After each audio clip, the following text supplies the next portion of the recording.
दूसरी तरफ शायर के अंदाज पर कहकहा लगाने पर मजबूर हो जाए। इस फन में माहिर है जनाब शरीफ भारती, जो न सिर्फ हमारे मुशायरों के बेहद मकबूल फनकार है बल्कि हिंदी काव्य मंचों पर भी बहुत लोकप्रिय है।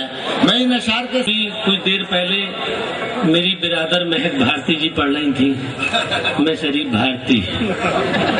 पता नहीं या तो आपकी समझ में उनकी नहीं आई या उनकी समझ में आपकी नहीं आई, कुछ ना कुछ तो गड़बड़ रही भाई साहब। और मुझे एक मुशायरा याद आ गया, उस चक्कर में एक मुशायरे बुजुर्ग शायर शेर पढ़ रहे थे।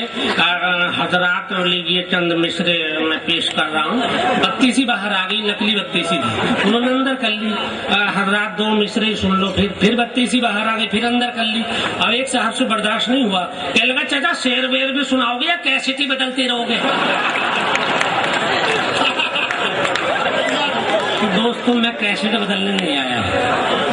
देखिए दोस्तों, पहला मैं शेर अर्ज कर रहा हूँ। दरअसल मैं बड़ा मायारी कलाम सुनाता हूँ और आप भी मेरे मायार के ही हैं। तो मैं इस डाइस पे जो सबसे खूबसूरत शायरा हो वो समझिए शेर मेरा वहीं जा रहा है, मैं उसके कदमों में रख रहा हूँ। अब ये तो पता नहीं किसके कदमों में रखूं, खतरा बहुत ही साहब आजकल शायरात के साथ।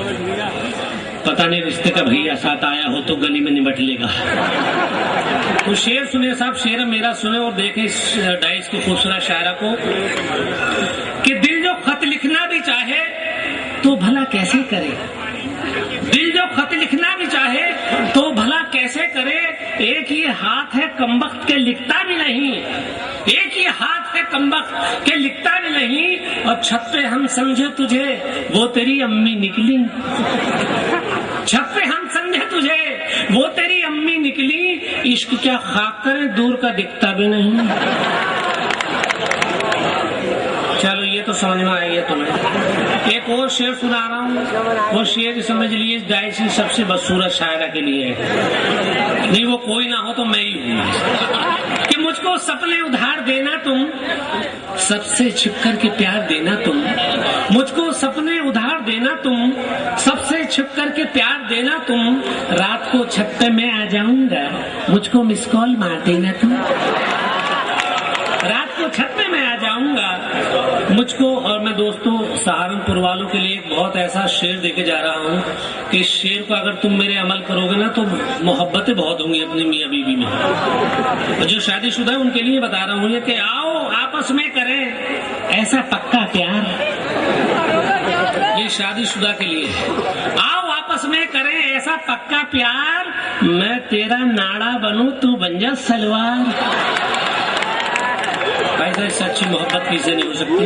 अब दरअसल मैं आपको जो एक गजल सुनाने वाला हूँ वो तरन्नुम से सुनाऊंगा। आपने मेरा तरन्नुम देखा, बड़ा खतरनाक था, ऐसा ही लग रहा है जैसे बप्पी लहरी साहब गा रहे हैं। निकाह जब से हुआ बीमारियां आवाज देती है। निकाह जब से हुआ आवाज देती है। निकाह जब से हुआ बीमारियां आवाज देती है। मुझे बीबी की रिश्तेदारियां आवाज देती है। शेर सुनिए। मेरे ससुरे के खर्राटे मुझे सोने नहीं देते। मेरे ससुरे के खर्राटे मुझे सोने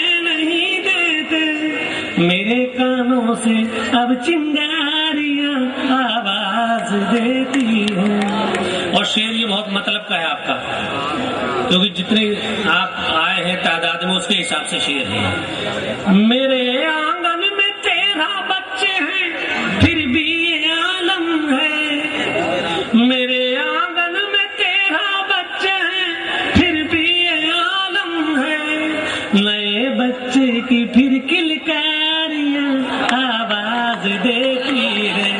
नए बच्चे की फिर किलकारियां आवाज देती है। मेरे मामू भी सब्जी मंडी से बैंगन चुराते हैं। मेरे मामू भी सब्जी मंडी से बैंगन चुराते हैं। वो कहते हैं उन्हें तरकारियां आवाज दे देती है, वो कहते हैं तूने तरकारियां आवाज देती है। और दोस्तों एक शेर और अच्छा हुआ कि मेरे घुटनों में भी अब दर्द कुछ बढ़ने लगा साहिब। ये शेर में राहत भाई के कदमों में रख रहा हूं, वो घुटनों का जिक्र वो भी करते हैं कभी कभी। मेरे घुटनों में अब कुछ दर्द फिर बढ़ने लगा साहिब, मुझे दिल्ली की जिम्मेदारियां आवाज देती हैं मुझे। दोस्तों अभी मेरठ में ऑपरेशन मजनू हुआ था, तो अब मैं अपनी औकात में ही आ रहा हूँ। ऑपरेशन मजनू में क्या क्या हुआ वो देखिए। वहां पर एक गांधी पार्क है, आप लोग जानते होंगे, आपने न्यूज चैनल से, टीवी से, समाचारों से पढ़ा होगा कि वहां ऑपरेशन मजनू जब हुआ तो गांधी पार्क में पुलिस वालों ने बड़े लाठीचार्ज किया। वहां पे ज़ईफा बैठी थी, उन्हें पीट दिया, चाहे बेचारी वो किसी काम से आई हुई। तो वहां पर जो प्यार करने वाले थे लड़का लड़की, उन्होंने तो पीटा, उसके साथ जो भी मिला वहां सबको पीटा। अब देखे सुने नज्म को मजा ले कि कम्मो छम्मो और शन्नो आपस में बैठी बतिया रही थी, गांधी पार्क में हुए ऑपरेशन मजनू के किस्से सुना रही थी। कम्मो बोली, अरे शम्मो, मैं तो तेरे खालू के साथ मेरठ दवा लेने गई थी, डॉक्टर लंच में गया था तो मैं आराम करने गांधी पार्क में बैठ गई थी। बस तभी पड़ी पुलिस की रेड और सबसे पहले मेरे पास आई महिला पुलिस की हेड। आते ही बोली, इस उम्र में ये गुलछर्रे उड़ा रही है, इस बुड्ढे के साथ कब से गुलछर्रे उड़ा रही है। मैं बोली, अरे कमबख्त, तमीज से तो बात कर, खुदा से तो डर, ये कोई मजनू वजनू नहीं है, ये है मेरे शौहर। महिला दरोगा बोली, अच्छा, इस उम्र में ये तेवर और ये जौहर, रंगे हाथों पकड़ लिया तो बता रही है शौहर, रंगे हाथों पकड़ लिया तो बता रही है शौहर। चल निकाह की रसीद दिखा,